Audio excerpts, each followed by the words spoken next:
अस्सलाम वालेकुम मैं तैयब एजाज़ उम्मीद करता हूँ तमाम लोग खैर ऑफिस से होंगे। मुझे एक क्यूरी आई है, इस क्यूरी को सिर्फ़ मैंने चंद सेकंड के लिए सुना है और नो लिख दिया।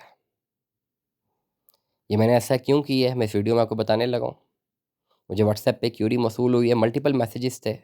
मैंने सिर्फ़ पहला मैसेज सुना और चंद सेकंड तक सुना और उसके बाद मैंने आगे नहीं सुना और मैंने सिर्फ़ रिप्लाई किया नो सर।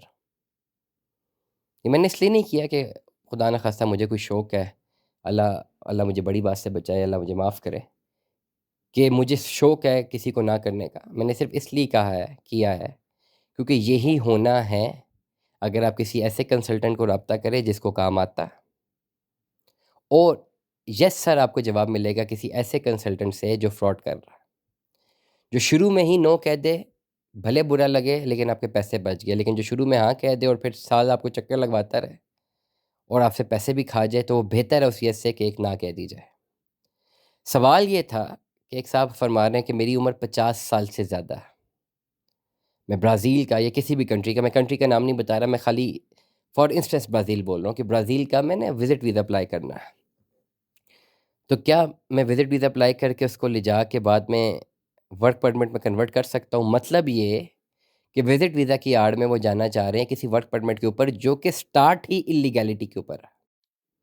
और एक अच्छा कंसल्टेंट जो कि फ़ौरन समझ जाएगा कि अगर 50 इयर्स एज है और विज़िट वीज़ा इसलिए लेना है कि वहाँ जाके कोई काम करना है, तो क्लियरली फाइनेंशियली इतनी स्ट्रॉन्ग नहीं होंगे और ना ये जस्टिफ़ाई किया जा सकेगा, ना ये विज़िट वीज़ा मिल सकेगा। और अगर इनको कह दिया जाए कि हाँ, अप्लाई कर दें, तो एक होप दे दी जाएगी। होप के चक्कर में जो फ़ाइल बनाने के पैसे हैं वो भी इनसे रिसीव किए जाएँगे, फिर एम्बेसी के पैसे भी, और इस होप के चक्कर में महीना डेढ़ महीना इनको निकल भी जाएगा, पैसे भी ज़ाया हो जाएँगे। अल्टीमेटली 99% चांस है कि वीज़ा रिजेक्ट हो जाना है। क्योंकि अगर हम सिर्फ कन्वर्सेशन में समझ जाते हैं कि विज़िट वीज़ा की आड़ में ये वर्क परमिट के लिए जा रहे हैं, तो एम्बेसी हमसे 10 गुना ज़्यादा तेज़ है। वो ज़्यादा समझदार है, उनके पास रोज़ाना केसेज़ आते हैं, उनको ब्लफ़ नहीं किया जा सकता। तो अगर आपने विज़िट वीज़ा पे जेन्युइन जाना है, तो विज़िट वीज़ा की प्रोफ़ाइल होती है, और अगर वर्क परमिट पे जाना है, तो विज़िट वीज़ा की आड़ में नहीं जा सकते। आपके पास ब्राज़ील से कोई कंपनी हो जो आपको जॉब दे रही हो, उसकी बेस पे अपना केस अप्लाई कर सकते हैं, भले आप 60 प्लस है, डज़न्ट मैटर। लेकिन एक ऐसा केस जिसमें आपकी 50 इयर्स ऑफ एज निकल चुकी है, उसकी बेस पे अगर आप एम्बेसी में कहते हैं जी मैंने विज़िट करना है, और फाइनेंशियल जस्टिफिकेशन आपके पास इतनी स्ट्रांग है ही नहीं कि वो बात मान सके, तो इस पूरी सूरत में आपका कंप्लीट पैसा ज़ाया हो जाएगा जो कि आपने अप्लाई करने के लिए लगाया।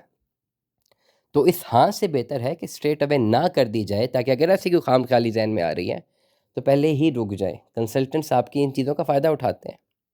कोई भी बंदा बोलेगा हाँ जी, आप कर सकते हैं, विज़िट वीज़ा अप्लाई तो करें, देखते हैं, वो विज़िट वीज़ा अप्लाई करने के फ़ीस के पैसे लेगा आपसे।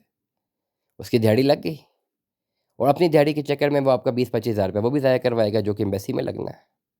99% चांस है कि ना ही होनी है, क्योंकि एम्बेसी फ़ौरन समझ जाएगी कि ये केस विज़िट वीज़ा का है ही नहीं।